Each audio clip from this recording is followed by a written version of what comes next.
스픽스 구독자 여러분 안녕하세요. 마키아벨리입니다. 여러 가지 정치적 쟁점들이 많은데요. 전문가와 함께 구체적으로 따져보겠습니다. 오늘도 박진영 교수 나오셨습니다. 어서 오십시오. 네, 안녕하세요. 안녕하세요. 일단 국민들이 되게 환해하는 거 하나만 짚고 갈게요. 짧게. 8월 15일 광복절인데 0시, 그러니까 8월 15일이 되자마자 공영방송 KBS 1텔레비전에서 우와, 나비부인을 틀었는데 네네. 이게 기미가요의 뭐 엉망진창이었다고 그러더라고요. 네. 물론 뭐 푸치니 오페라는 우리가 감상할 수 있지만 이게 왜 하필이면 광복절 시작하자마자냐? 이거 우연인가요? 우연으로 봐야 되겠죠. 그렇습니까? 다만 평소에 그런 부분들에 대해서 전혀 고려하지 않는 방송 편성 뭐 이런 것들 탓이다. 그렇게 봐야 안 되겠습니까? KBS는 사과는 했죠. 네네네. 뭐 태극기를 뭐 제대로 못 단다거나 네네네. 8.15라든가 광복절에 대한 특별한 의미 부여 그리고 그날에 가져야 될 자세 이런 것들에 대해서 관심이 없다는 뜻입니다. 아니 태극기만 해도요. 사실 이게 뭐 좌우가 바뀌고 태극기가 뭐 우리가 초등학교 때부터 배우긴 하지만 색깔릴 수는 있고, 근데 언론사에서는 그런 거를 체크하죠, 점검하는 원래. 네. 데스킹 기능이 있잖아요. 아우 당연하죠. 네. 또 뭐 미술, 장치 이런 파트들이 있기 때문에 당연히 확인을 하는 거고요. 저는 그 8.15 때 푸치니 오페라를 꼭 왜 틀어야 되는지. 네, 아니 다른 오페라는 좋은데. 네. 거기서부터 그런 좀 생각이 들고요. 사실 이제 푸치니 오페라를 일본에서 좋아하잖아요. 네네. 네. 아니 그러니까 굳이 기노모 입은 사람들 잔뜩 나오고 이런 거를 네네네. 그날 하루라도 좀 3일절하고 이틀만이라도 네. 아니 그리고 태극기가 뭐 위아래가 바뀌었다 좌우가 바뀌었다 이런 것에 대해서 제대로 못한다고 KBS 뉴스가 여러 차례에 걸쳐서 지적질을 했잖아요. 기억하시죠, 그렇죠? 네네. 방송국들이 이제 정권 바뀐다. 특히 이런 극단적인 정권이 들어섰을 때 기존에 있던 에이스들을 막 창고로 보내고 또 뭐 좌천시키고 이렇게 하면서 입맛에 맞는 사람들을 말씀하신 것처럼 데스크 역할하는 쪽으로 보내는 경향들이 있어요. 특히 KBS나 MBC 같은 경우는 민원련 소속 언론 노조 사람들이 절대 다수지 않습니까? 이른바 뭐 제2노조, 제3노조라고 하는 극우적인 노조는 회사 내에 10%도 채 안 됩니다. 민원련 아니고 민주노총, 언론노조. 네. 10%도 채 안 됩니다. 그런 분들은 소수기도 하고 평소에 이념적 성향이 강하다 보니까 이 제작 과정에서 주류적인 훈련들이 덜 된 분일 수도 있어요. 네. 방송을 잘 못 만드는 분들이 지금 과한 책임을 가지고 있다. 뭐 그렇게 저는 해석을 합니다. 네. 맞습니다. 저도 아는 KBS 기자 PD들 좀 있는데 다들 어디 변두리에 가셔서 방송 제작하고 상관없는 일들을 하시더라고요. 제 친구 중에는 이제 보도국장도 하고 잘 나가던 친구인데 이른바 보도 쪽에서 박근혜 정부 때 창고에서 저기 옛날 테이프 관리하고 있더라고요. 자료실 그런 자료 실급하고 있고 자료실도 중요하지만 자기 역량을 살려줘야 되는데 자, 광복절 경축사 일본에 대한 언급조차 없다. 이건 어떻게 봐야 됩니까? 일본하고 잘 지내고 싶겠죠. 그러나 광복절이라는 존재 이유가 일본에서부터 해방된 날 그리고 대한민국의 정부 수립일 이 두 가지가 합쳐져서 광복절이 된 거 아니겠습니까? 그러면은 존재 이유에 대한 설명을 해야죠. 일제 강점기가 왜 왔는가? 그리고 일제는 거기에 이후에 사과했는가? 그리고 한일 관계 문제는 완벽하게 청산되었는가? 이런 것들에 대해서 짚어줘야 되는데 전혀 없는 거죠. 과거가 있고 현재가 있고 미래가 있는 것 아니겠습니까? 과거사에 대한 언급이 없다는 건 관심의 문제입니까? 아니면 과거사 문제는 다 해결됐다는 일본식 입장입니까? 저는 일본식 입장을 넘어서서 왜곡시키려고 하는 강한 의지의 표현이다. 이런 생각까지 듭니다. 역대 보수 정권, 이른바 이명박 정권과 박근혜 정부 때도 과거사 문제에 대해서는 늘 언급을 했습니다. 그리고 난 이후에 미래로 간다라는 이야기를 했어요. 제가 말씀드린 것처럼 우리 시간의 연속이라는 것은 과거, 현재, 미래로 흘러가지 않습니까? 여기는 지금 과거가 없는 거예요. 현재에서 출발해서 미래만 있는 겁니다. 그럼 뭡니까? 역사적 정통성을 잊지 못하고 있는 정권이다 라고 이렇게 평가할 수밖에 없는 거예요. 아니 과거가 없다면 광복절에 왜 쉬어요? 뭘 경축해요? 과거의 사건을 경축하는 거잖아요. 이른바 뉴라이트가 그렇잖아요. 과거에 한국 정부는 존재하지 않았다. 한국에서 어떤 문명화된 고대 국가라든가 이런 것들은 존재하지 않았고 일본에 의해서 근대화되면서 1945년 해방되면서 대한민국이 건국되었다라고 하면서 한국의 과거 역사를 부정하지 않습니까? 네. 과거가 없는 거예요. 그럼 저기 우리 그 이야기 지금도 하고 있지 않습니까? 일제강점기 때 우리나라 사람들 국적은 뭐냐? 그 사람들은 일본이다라고 이야기하는 겁니다. 없죠. 국적이 없죠. 아니 일본인은 호적법에 적용을 받는데 우리는 호적령이어가지고 그렇죠. 네. 그러니까 명령의 대상, 수탈의 대상일 뿐이지. 아니 조선 사람이 무슨 권리가 요만큼도 없었는데 투표도 못했고 45년 이전의 역사는 없어져야 될 역사. 그래서 대통령도 과거는 이야기하지 않고 뉴라이트하고라고 하는 작자들도 과거는 없다라고 이야기하고 새롭게 건국되었다라고 이야기하는 거죠. 아니 저는 비슷한 사관이라고 봐요. 그 얘기를 네. 일본국 총리 대신이 이야기한다 하더라도 우리는 불쾌하고요. 불쾌하죠. 네. 그 역사 인식이 잘못됐다. 그렇죠. 저 살린 우호해야 될 이웃 국가에 대한 또 가해자가 피해자에 대해서 그렇게 얘기하면 어떡하냐라고 네. 야단칠 건데 이게 일본국 총리가 아니라 대한민국 대통령실의 입장인 거죠. 대통령의 입장이죠. 그렇죠. 자 그렇게 가면 어떻게 되냐면은 한일 합방은 국가 간에 있었던 합법적 조약이 되는 거예요. 을사조약도 우리가 과거에는 네. 을사보호조약 그러다가 어느 순간에 강제성이라는 것이 네. 판명되면서 을사늑약이 됐지 않습니까? 네, 네. 강제로 했다 이런 게 됐는데 그것조차도 다시 바꿔야 되고요. 그럼 1963년도에 한일협정하면서 배상금 받잖아요. 그 배상금 그럼 왜 줍니까 일본이? 역사가 완벽하게 전부 다 헝클어져 버리고 이 과거사가 다 뒤죽박죽이 되는 그런 상황을 지금 윤석열 정부에서 만들어내고 있는 거예요. 그래서 원하는 게 뭐예요? 그래서 원하는 거 일본과의 우호 협력, 일본과의 장기적 관점에서의 안보 협력을 넘어선 동맹, 한미일 동맹으로 가려고 하는 게 아닌가? 아니, 저는 그렇게 의심합니다. 그래서 얻는 게 뭐예요? 그렇게 해서 얻는 것은 윤석열 대통령은 새로운 시대를 연 대통령이 되는 거죠. 과거의 구진보 또는 구라이트라고 하는 이 이승만이라든가 박정희도 뛰어넘는 독특한 하나의 역사적 분기점을 만드는 사람이 된다. 전 그렇게 지금 가스라이팅 되고 있다고 생각해요. 아, 그렇게 누군가에 의해서 길들여지고 있다. 그렇게 그런데 생각합니다. 아니 이게 한미일이 강화되면 이쪽엔 북중러가 강화되고 네네네. 그다음에 중국과 러시아는 사실 독특한 나라지 않습니까? 전체주의적 속성도 강하고 독재국가죠. 쉽게 그렇죠. 말해서. 그리고 일사불란하잖아요. 네. 그리고 시장이라고 보면 우리가 일본보다 훨씬 더 큰 시장이 러시아고 러시아보다 무지막지하게 큰 게 중국 시장인데 네네. 이걸 그냥 놓치고 가면 안 되잖아요. 먹고 산. 그런 거 모르잖아요. 지금 모른다. 대통령실은 윤석열 대통령의 무지함도 문제지만 외교 안보 라인의 무지함도 문제입니다. 문재인 정부하고 비교해 볼게요. 문재인 정부의 외교 안보 라인에는 두 사람이 합의되지 않으면 정책이 잘 안 만들어졌어요. 네. 그 두 사람이 누군가 하면은 서훈하고 김현종 그리고 때로는 정의용까지 포함됩니다. 뭐 문정인도 있었던 것 같고. 문정인 교수는 뭐 이제 외곽이죠. 외곽 그룹이지만 네, 네, 이 이야기 뭐냐면은 서훈이라는 사람이 안보를 책임집니다. 네, 네. 그다음에 정의용이 외교 라인입니다. 친밀합니다. 쉽게 네, 말하면 김현종은 통상 외교입니다. 결국 뭐냐면 외교 안보가 미국의 동맹과 통상 외교까지 포함돼서 합의가 돼야지만이 진행되는 거예요. 지금 이 정부에는 어떻게 됩니까? 서훈만 있는 거예요. 쉽게 말하면 문재인 정부와 비교하면 네. 그 서훈의 역할을 하고 있는 것이 뭐 극우적이든 뉴라이트든 김태효라고 봅니다. 네. 그럼 안 바뀌는 안보실 찾아. 네. 김현종 역할하는 사람이 없어요. 없습니다. 통상 외교, 통상 경제 통상에 관련되는 역할을 해주는 사람이 없어요. 그리고 정의용에 해당되는 역할을 했던 사람이 최근에 좌천됐어요. 외교안보실장 하다가 외교안보 특보라는 권한 없는 자리로 좌천됐습니다. 그럼 뭡니까? 여기는 지금 안보 관련되는 일들만 생각하고 있다는 겁니다. 그 안보는 또 물론 당연히 일방적으로 한미일 군사동맹까지 가겠다는 생각을 갖고 있는 사람이고 굉장히 편협한 이념치중형이군요. 이념치중형인데 결국 뭐냐 나라 망치는 겁니다. 나라 망치는 거고 현대사회의 외교가 결국은 경제적 실리를 목표로 해서 이루어진다는 기본적인 변화를 이해 못하는 사람들이 지금 윤석열 옆에 있는 거예요. 광복절 경축사에서 뭐 광복절 경축사는 이제 통일 얘기도 많이 하는데 그 단어는 근사하게 들렸어요. 광복은 통일로 완성된다. 그랬는데 내용을 보니까 하여튼 북한에 대한 어마어마한 압박을 하고 그리고 빗장 열어놓을 테니까 언제든지 대화할래?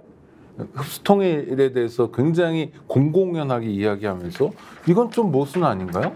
뭐 그냥 제가 봤을 때는 알고 하는 이야기도 아니고 적어주는 대로 읽었다라고 보는데 앞뒤가 안 맞는 거짓말을 윤석열에게 시켰다라고 봅니다. 네. 사실 김태호라든가 이런 사람들은 북한을 국가로 인정하지 않고 이 뭐라고 합니까? 타국이지 않습니까? 타국. 유라이트 사관들은 타국이에요. 왜? 이 사람들이 시비 거는 첫 번째가 이겁니다.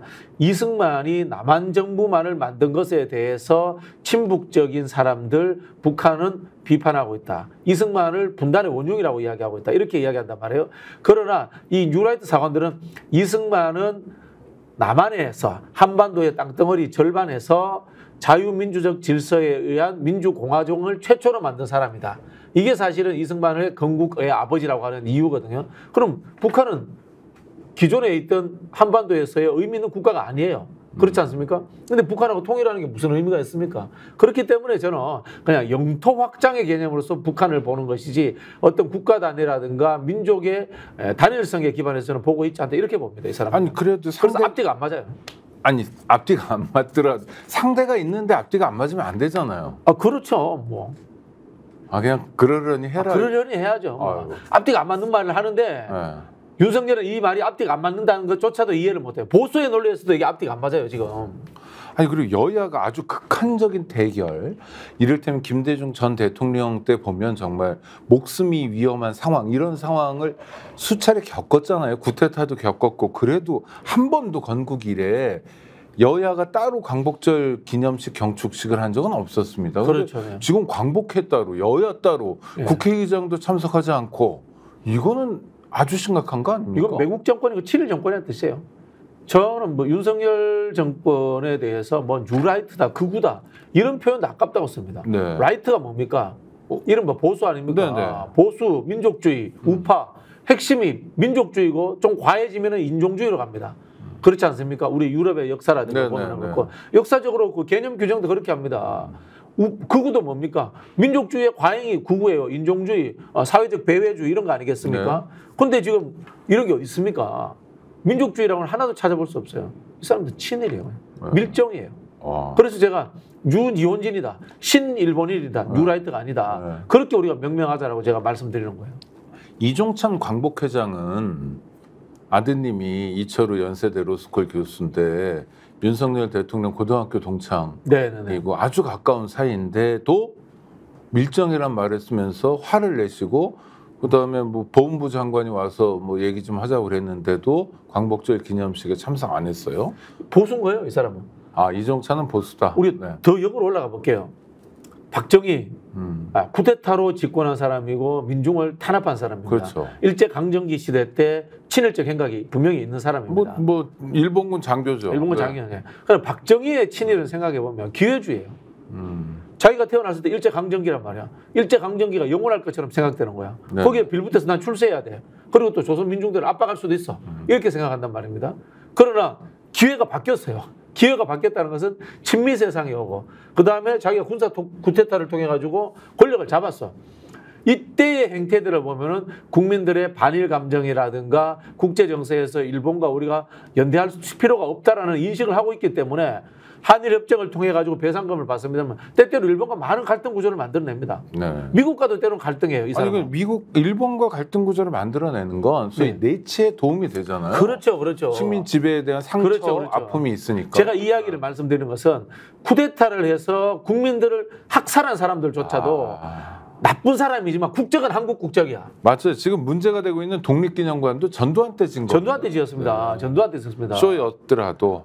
정말 전두환 대통령은 박정희보다도 더 나쁜 사람이지 않습니까? 그렇죠. 5.18 민주화 운동을 폭력적으로 짓밟아서. 더 나쁘다고 그러면 진짜 이게 우열을 가리기 어려운데. 아주 조금 차이가 있다고. 만만치 않게 나쁘죠. 둘 다. 만만치 않게 나쁜데 그래도 박정희의 산업화라는 공은 어느 정도 일부 인정을 해줘야 되니까 이제 제가 사건의 차등을 둬봤는데 그런 국내의 민중을 학살한 사람들, 사실 우리 역사로 거슬러 올라갑시다. 고종 때 우리 뭐랍니까 갑오 농민전쟁, 고종이 외국의 군대 불러들여가지고 우리나라 동학 농민운동하던 양민들을 학살한 거면 나쁜 사람이에요. 그렇지만 조선 사람이야. 그렇지만 박정희도 한국 사람이고 전두환도 한국 사람이야. 근데 지금 이 정권은 하는 짓 자체가 한국 사람이 아니라는 거예요. 야, 이거 그러니까 저도 동의가 되니까 참 더 답답하고 네, 그런데 네. 박정희 전두환은 그래도 한국인이었다. 한국인이다. 학살자지만 네, 네. 윤석열은 뭐냐라는 물음표가 붙는 거죠. 근데 조경태 의원 이 양반이 저 국민의힘에선 최다선이더라고요. 벌써. 6선이죠. 네. 이 양반이 그 문제가 됐던 독립기념관장에 앉은 사람 네. 김영석이라는 사람인데 스스로 거취를 결정해라. 네. 그럼 뭐 집에 가라는 얘기잖아요. 집에 근데 가야죠. 추워도 그럴 생각이 없다고 김영석 그 독립기념관장이 밝혔는데 와 이건 어떤 의미입니까? 뉴라이트가 네. 생각이 없는 대통령이 있을 때 자기들이 주류는 되지 못하더라도 어떤 역사적 흐름으로서 이 사회적인 지위와 공직으로 자리 잡아야 되겠다라는 욕구가 강한 것 같아요. 간만에 버스가 왔으니까. 그렇죠. 다 타자. 한꺼번에 왜 다 타자. 중간에 내릴 수 없다. 네, 한꺼번에 다 이게 타자. 법인카드 몇 번 쓰지도 못했는데. 그렇죠. 한꺼번에 다 타자. 그런 생각이 있는 것 같고요. 네. 정말 위험한 거는 네. 저는 올가을에 역사교과서 뉴라이트 사관을 담은 역사교과서 검정이 지금 또 있습니다. 통과되면은 좀 몇 개 학교에서 이거 채택할 것 같아요.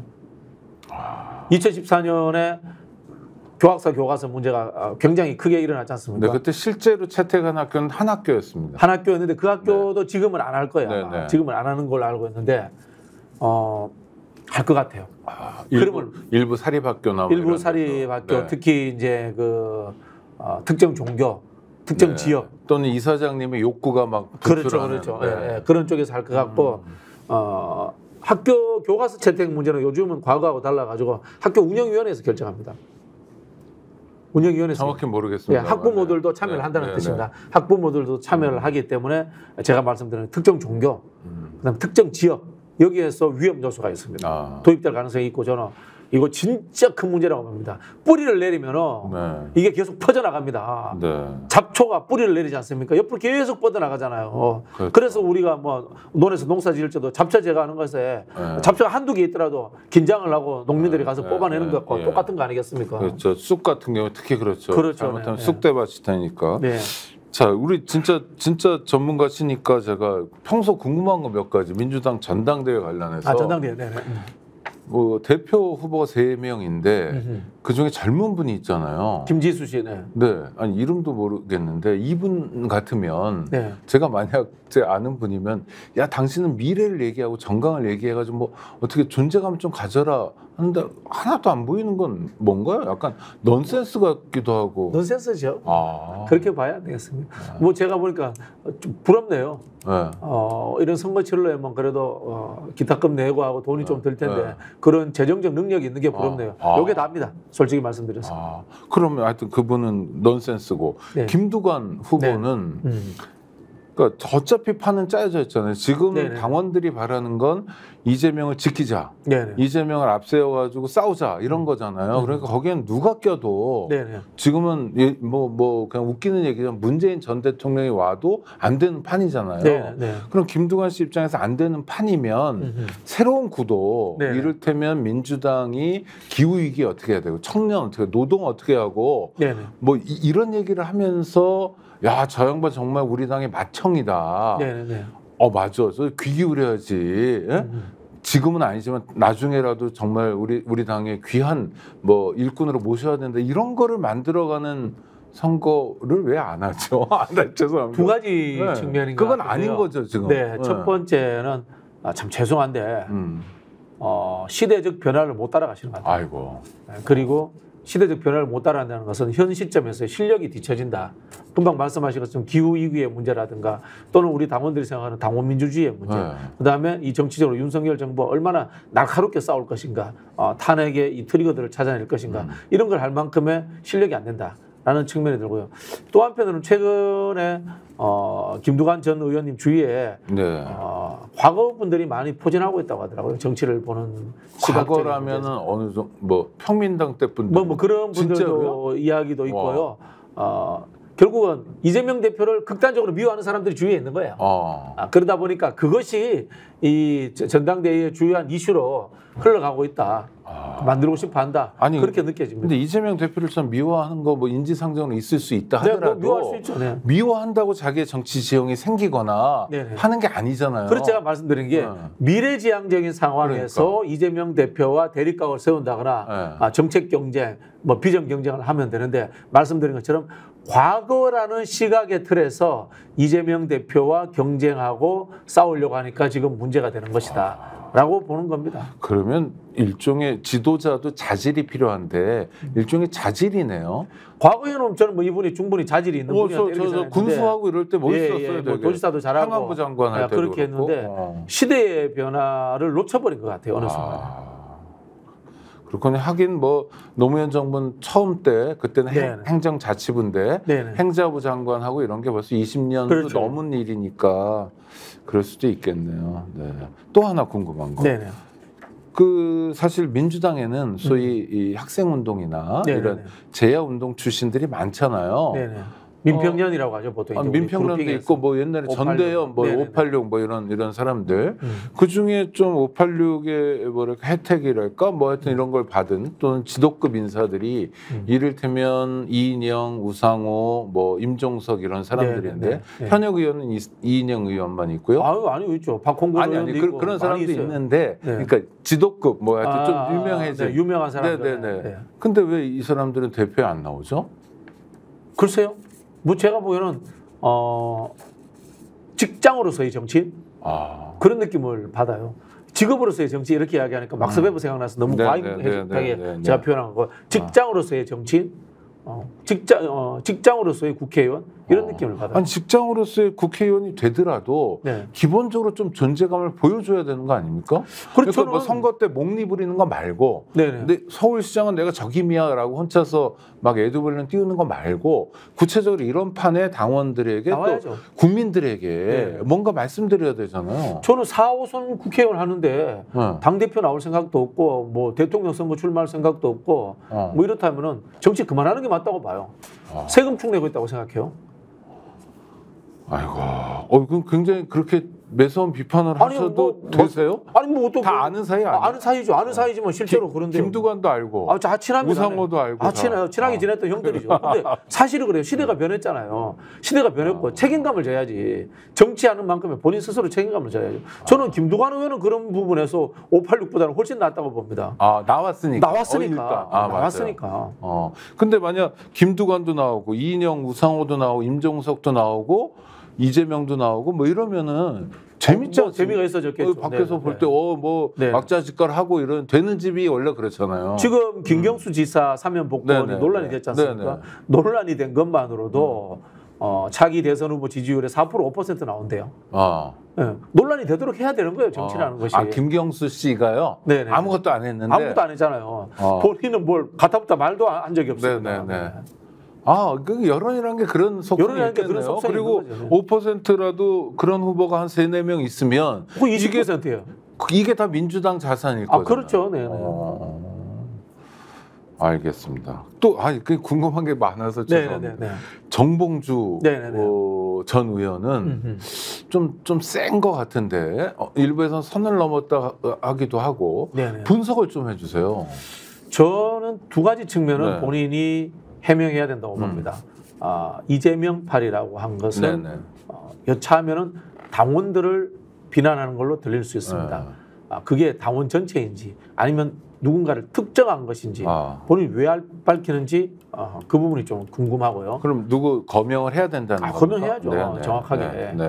그리고 이른바 이제 앞뒤가 다르다라는 공식 입장은 친명인데 그다음에 비공식 입장은 왜 친명이 아니야 라고 했던 부분들에 대해서 저는 해명할 필요가 있다고 봅니다. 물론 그 사적 영역의 발언이었고 사실 사람이 다 이중적일 수 있습니다. 그럴 수도 있습니다만은 지금 이제 출마했기 때문에 저는 그건 좀 해명할 필요가 있지 않나. 저는 또 하나는 사적 영역의 발언이라는 게 소위 박원석 전 의원이 정봉주 전 의원한테 전화해서 형 괜찮아 했을 때 했다는 얘기잖아요. 근데 저는 그런 얘기를 정치인들끼리 박원석 씨도 뭐 정치하는 사람이니까 주고받을 수 있는데 주고받을 수 있죠. 그걸 라디오에 와서 얘기하는 건 그럼 박원석 씨가 좀 심하죠. 우리 이른바 참 표현할 때 그 뭐라고 합니까? 음메 뭐 이런 느낌이지 뭐. 그렇게 하면 안 돼. 무슨 느낌이죠? 뭐 있지 않습니까? 그 염소하고 비슷한 동물 우리 이야기할 때 그런 표현 쓰지 않습니까? 네.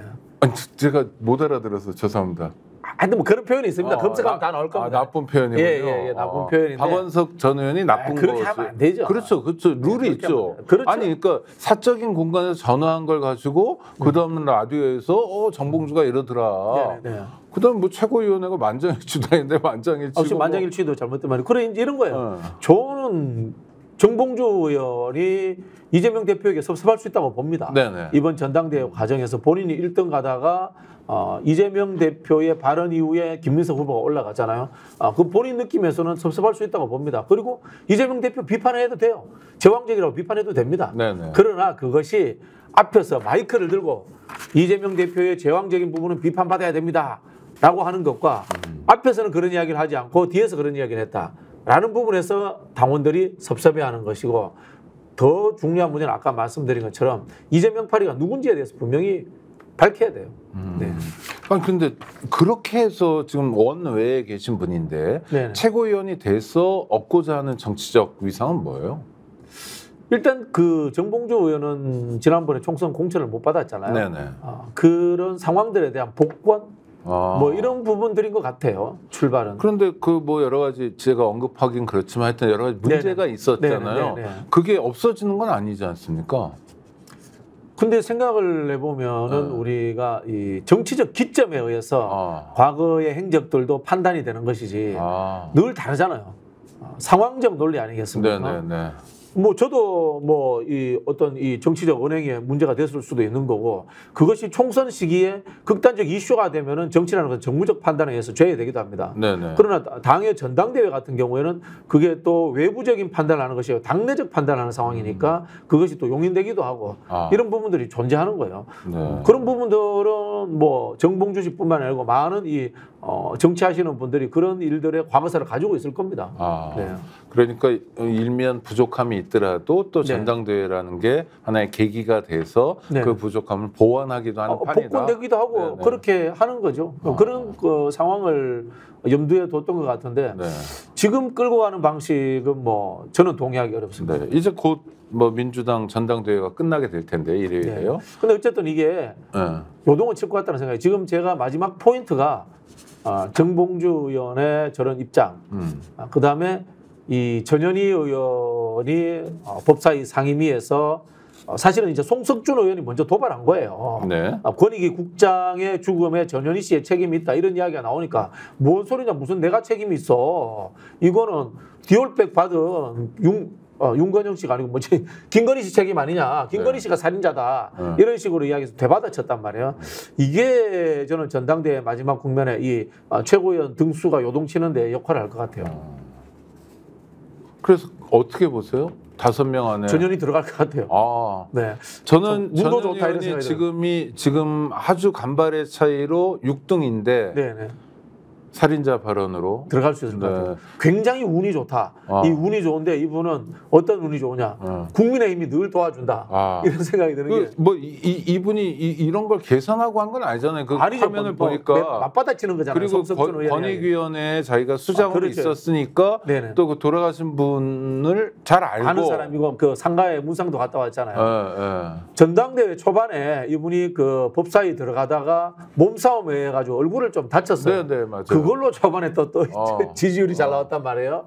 이번에는 또 송석준 의원이 이른바 도발을 해주니까 맞받아쳤단 말이야. 이걸로 또 제가 보기에는 히트 치지 않을까 역시 이런 생각이 듭니다. 정치든 인간사가 다 운칠 기사. 운 좋아야 돼요. 운 좋아야 돼요. 운이 중요하고. 아니 정봉주 의원 어떻게 생각하면 박원석 의원 그게 본인한테 진짜 불운했던 거 아닙니까?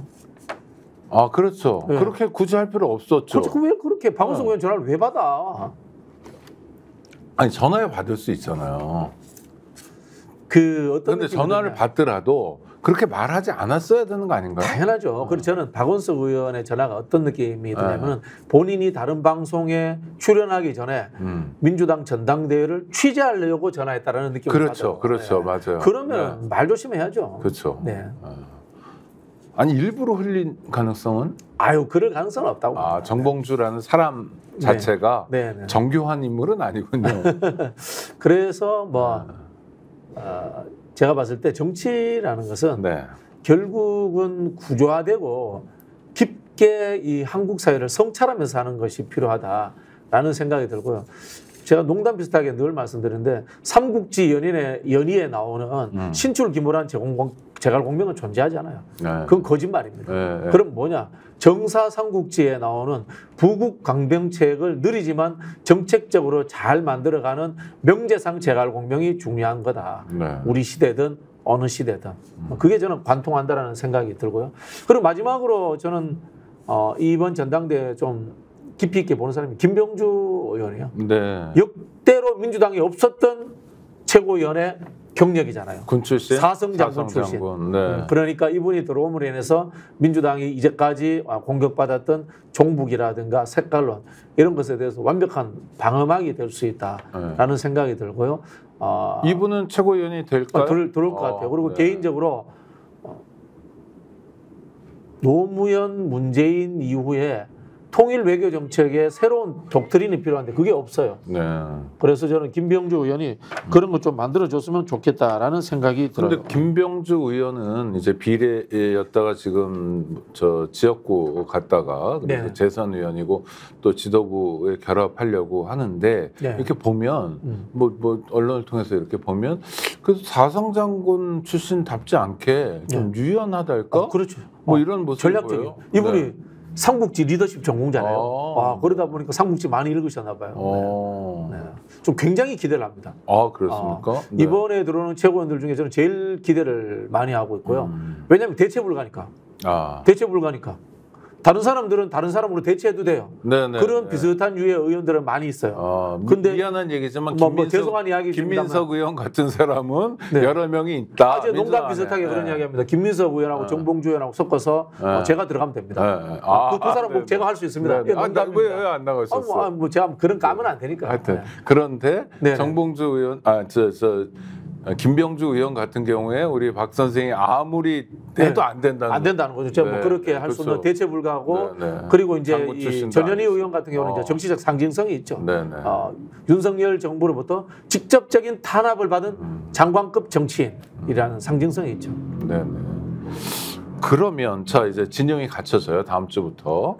뭐 당대표가 누가 될지 우리가 다 아는 거고. 그러면 새로운 민주당 지도부가 정말 역점을 두고 해야 될 일. 물론 당원들의 요구를 받아야 되지만 당원들이 또 국민이기도 하잖아요. 당원과 국민을 위해서 민주당 지도부가 해야 될 일. 한두 가지만 꼽아주신다면요. 저는 늘 이야기합니다. 투쟁, 혁신, 비전. 야당이 해야 될 것은 이 세 가지네요. 투쟁, 혁신, 비전. 하나하나 짚어주시죠. 지금 윤석열 정부가 싸우는 거죠. 그래서 저는 첫 번째가 탄핵의 프로세스를 밝히고 광범위한 국정조사를 통해 가지고 탄핵의 트리거를 찾아내는 그런 일들을 진행해야 된다라고 생각하고요. 그다음에 혁신과 비전의 문제는 지금 저는 민주당에서 하고 있는 논쟁이 좀 마음에 안 들어요. 종부세 논란이라든가 그다음에 금투세 논란. 저는 개인적으로 뭐 종부세에 대해서 이 어떤 원칙론적인 입장주의자도 아닙니다. 그리고 금투세도 마찬가지입니다. 그러나 평면에서 싸우면 안 돼요. 비욘드해야 돼요. 평면에서 싸우면은 중도로 갈 것인가, 왼쪽으로 갈 것인가 이 논란밖에 안 돼요. 그럼 뭐냐? 시대 전환을 해야 돼요. 프레임 전환을 해줘야 되는데 기존에 있던 이 평면에서 싸우게 되면은 오른쪽으로 가면은 왼쪽이 빠지고 왼쪽이 가면 오른쪽이 빠지고 요것밖에 안 돼요. 단순한 표 계산만 하면 안 된다. 그렇죠. 그래서 저는 그렇게 보여요 지금. 그렇게 보여요. 진성준 의원 이야기도 일면 타당성이 있고, 그 다음에 금투세와 종부세를 완화하자는 이야기도 일면 타당성이 있습니다. 그럼 평면에서 왔다 갔다 하면은 계속 왼쪽에서 빠지고 오른쪽에서 빠지면 그건 뭐야? 비욘드라고 이야기를 하는 이야기가 뭐냐면은 결국은 이거는 거시경제 정책이라든가 신성장 산업 이런 것들로 가지고 국면 전환을 해야 돼요. 그리고 분배의 방식에 있어서의 정치가 어떤 식으로 개입해서 새로운 정책을 만들 것인가라는 부분들로 넘어서 버려야 돼요.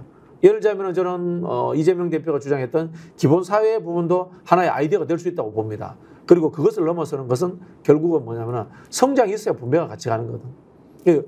대한민국 경제라고 하는 것은 말로는 뭐 시장 자유주의가 어떻고 이야기하지만 보수건 진보건 간에 전부 다 혁신국가였습니다. 정부가 주도한 혁신 성장이 한국 사회를 이끌어온 겁니다. 네. 그렇지 않습니까? 그죠? 그런 부분에서 저는 어떤 새로운 혁신 성장의 거시경제적 담론을 던질 필요가 있다라는 이런 생각이 들어요. 그러니까 그 대한민국이 어떤 나라냐는 대한민국 헌법을 보면 제일 잘 나와 있는데 네. 헌법 전문 또 119조에 보면 국가가 해야 될 일 중에 중요한 게 적절한 소득의 배분. 대한민국 네. 헌법은 실제로 바이마르 공화국 헌법은 네, 거의 네, 베낀 네, 측면이 있지 네. 않습니까? 그래 이게 삼민주의적 경향이 굉장히 있어요. 네, 네. 진보적입니다. 대한민국 그렇죠. 헌법에 네, 그만큼 안 하고 있죠 지금. 그렇죠. 그래 민족주의적이면서도 진보적입니다. 네, 상당히 그런 부분에서 박정희 정부도 쉽게 말하면 국가 개입주의예요. 네. 물론 이게 토탈리즘이라고 하는 전체주의적 국가 개입이면 국가 개입이었습니다. 그러면은 이명박 정부는 국가 개입이 아니었냐? 이명박 정부도 국가 개입이었습니다. 네. 신재생이라든가 이런 것들 이명박 정부가 분명히 잘한 것도 있습니다. 박근혜 정부의 창조 경제는 완벽한 과거 퇴행적 국가 개입이었습니다. 도별로 대기업 하나씩 엮어가지고 주면서 거기에다가 혁신 성장 동력을 만들어내겠다라는 발상 아닙니까? 굉장히 대행적인 발상이지만 이것도 사실은 국가 개입주의예요. 대한민국에서의 진보와 보수는 거시경제 정책에 있어서만큼은 이 수요 조절 이론을 직접적으로 집어넣어서 했습니다. 그런 부분에서 저는 민주당이 그런 담론을 지금 만들어서 던질 필요가 있다라는 생각이 드는 거죠. 그건 이제 비전이고요. 혁신은 비전이죠. 어떤 말씀을 주시겠습니까? 아까 말씀드린 것처럼 김병주 같은 사람이 할 수 있는 거죠. 예를 들자면은 민주당 내에 분명히 저는 그 과거에 위계적 군중 노선이 존재한다라고 봅니다. 그게 뭡니까?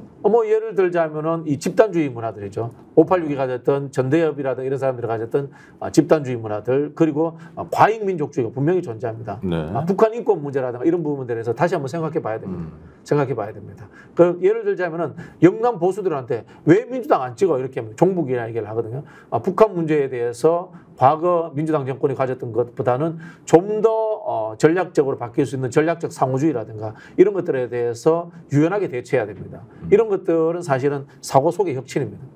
근데 아니 북한 인권 문제는 저도 뭐 인권에 관심이 많으니까 다른 어떤 나라에도 인권 문제가 없는데 북한에만 인권 문제가 있다라는 그런 불균형들이 있잖아요. 그건 뭐 다 같이 해야죠. 네, 그렇죠, 그렇죠. 그러면 되는 거 아닙니까? 그러니까 우리가 보편적 인류애와 미얀마 얘기도 하고 북한 그렇죠. 얘기도 하고 특히 그렇죠, 대한민국 그렇죠. 인권 얘기도 많이 하고. 세계 시민주의적 입장에서 북한 인권 문제에 대해서 민주당주의 정권들이 입장을 표방하지 못했던 건 저는 잘했다고 보지 않아요.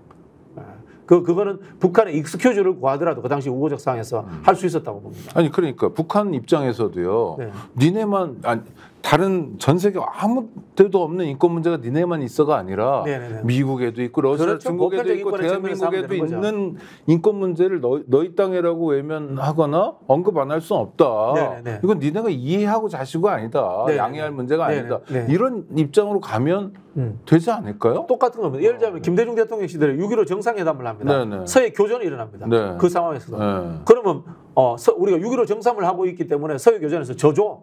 이래야 됩니까? 아닙니다. 네네. 영토를 지키는 문제와 협상을 하는 문제와 평화 정책을 쓰는 문제는 또 다른 범주에서 존재해야 되는 거예요. 예를 들어서 문재인 정부 제가 하나 비판해 볼게요. 네.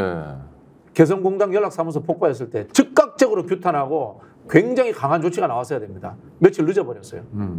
이게 보수 극우 세력들이 준동하는데 굉장히 빌미를 준 겁니다. 왜 그랬을까요?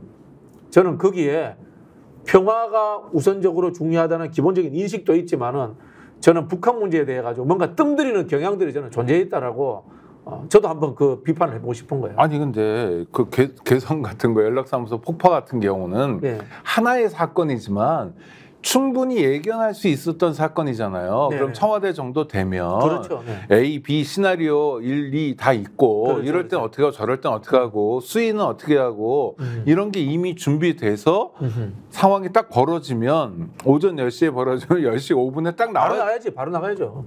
이거 아닌가? 아니 맞죠? 그렇죠. 그렇죠. 아니 그거 하라고 정부 알고 있잖아요. 그 당시에는 한라인 있었잖아요. 아니 그것도 그렇고 그게 아니더라도 북에서도 계속 시그널을 줬잖아요. 네네. 그러면 아니면 안 폭파시키도록 관리를 하든가. 그렇지. 북한은. 네. 네. 아 무능한 건가요? 뭐 유능하지 못했죠. 그런 이야기들을 제가 하는 겁니다.